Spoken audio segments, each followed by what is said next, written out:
बापरे! आज काहीही करून आम्हाला 3 पदार्थही बनवायचेच आहेत. नमस्कार मंडळी, तर आज आहे फराळाचा दुसरा दिवस. मी आणि आत्यांनी सकाळीच लाडू वळवून घेतले आणि इथे मी चकली भाजणीची जी डाळ आणि तांदूळ असतात ते वाळत टाकले होते, तर ते घेऊन गेली घरामध्ये.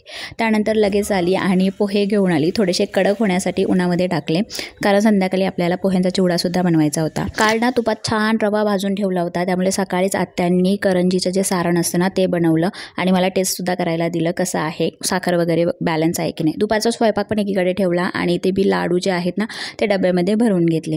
त्यानंतर दीदी खाली आली, तिने ना मैदा जो आहे ना तो मळून घेतला, कारण आपल्याला करंज्या लाटायच्या होत्या.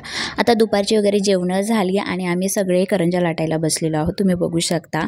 तर आम्ही दरवर्षी आहे ना 4 ते 5 किलोच्या करंज्या बनवतो, पण यावर्षी आम्ही 3च किलोच्या करंज्या बनवल्या, कारण आम्हाला फराळ करायला खूप उशीर झालेला ना, तो लवकर झाला पाहिजे. मग फ्रेंड्स आम्ही करंज्यांची क्वांटिटी यावेळेस कमी केली आणि आज पूर्ण दिवस खूप थकवणार होता. सकाळी लाडू, दुपारी करंज्यांचा घाट घातलेला आणि संध्याकाळी आम्हाला पोह्यांचा चिवडा पण बनवायचा होता. दुसऱ्या दिवशी नरक चतुर्दशी होती, आम्हाला शेव आणि चकल्या पण बनवायच्या आहेत. त्यामुळे रात्री जेवणं वगैरे झाले आणि लगेचच मामांनी ना रात्री 12 वाजेपर्यंत पोह्यांचा चिवडा पण बनवला. तर असा होता आजचा दिवस.